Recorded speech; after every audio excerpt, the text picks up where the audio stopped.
बाळ, फ्रीजमधून श्रीखंड काढ ना. आम्ही पूर्वी घरीच बनवायचो श्रीखंड.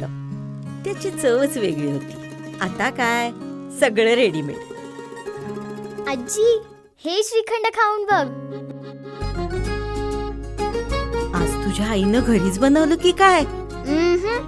हे आहे गोकुळचं श्रीखंड. अगदी जिभेवर रेंगाळणार. जिभेवरच नाही तर मनावरही रेंगाळणार. गोकुळ श्रीखंड, मनावर रेंगाळणार. कोतोलीत श्रीपतराव चौगले लॉ कॉलेज सुरू. Doctor K S. चौगले.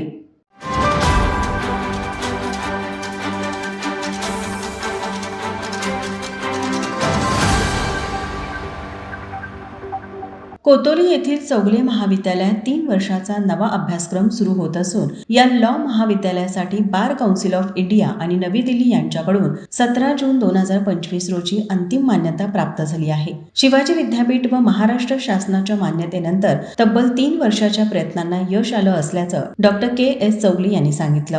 आपल्या कोर्टामध्ये काही वकिलांनी मला विचारलं की बुवा तुम्ही काही करून लॉ कॉलेज सुरू करायला लागतंय, कारण मुलांना ॲडमिशन मिळत, डोनेशन मागितलं. त्यामुळे तो प्रयत्न करून आम्ही 2023ला प्रस्ताव टाकला. 2024ला महाराष्ट्र शासनाने प्रस्ताव मंजूर केला आणि त्यानंतर 30 डिसेंबर 24ला विद्यापीठानं मंजूर दिली. 23 मे 25ला बार काउन्सिल ऑफ इंडियानं त्याला ऑनलाईन कमिटी लावली.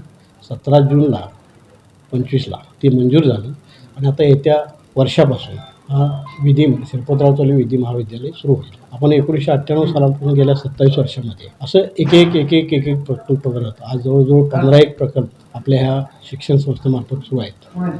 अनेक विद्यार्थिनी आमच्या जिल्हा, राज्य, राष्ट्रीय, देश स्तरावर अनेक प्रकल्पामध्ये काम करतात. त्या हेतूनच दरवर्षी प्रकल्प आणणे, त्यामध्ये विद्यार्थ्यांना सोयी करून देणं, आर्थिक आणि अंतर्गत या सर्व सोयी सतत सुरू आहेत.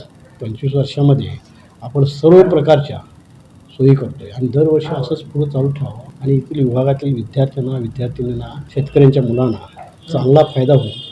ही आपली युवा शक्ती आपला जिल्हा, राज्य, देश आणि परदेशात सगळीकडे जावी अशी माझी इच्छा आहे आणि त्या दृष्टीनं आपण सगळी प्रयत्न करतो आहे. आपल्या सगळ्या प्रयत्नाला यश येत निघालं आणि यापुढे असंच यश येऊन आपल्या विभागातील आणि बाहेरील मुलं-मुली सर्व ठिकाणी जावे आणि आपल्या देशाची प्रगती व्हावी. 1947पर्यंत प्रधानमंत्री म्हणतात की आपला देश जगामध्ये दुसऱ्या क्रमांकाला यावा आणि त्या दृष्टीने जे प्रयत्न चालू आहेत त्याचंच हे प्रयत्न म्हणून दरवर्षी ह्या विभागामध्ये काही ना काही सुरू करू असा प्रयत्न सुरू ठेवला आहे आणि भविष्यात 1947पर्यंत आपला देश दुसऱ्या क्रमांकावर यावा. कोणत्याही शाखेतील पदवीधरांना CET परीक्षा उत्तीर्ण केल्यानंतर प्रवेश मिळणार असून 60 विद्यार्थ्यांची प्रवेश क्षमता निश्चित करण्यात आली आहे.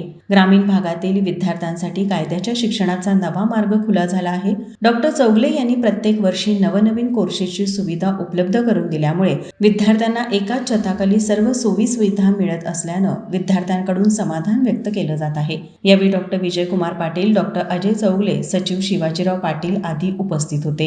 माझा महाराष्ट्र न्यूजसाठी पांडुरंग फिरंगी.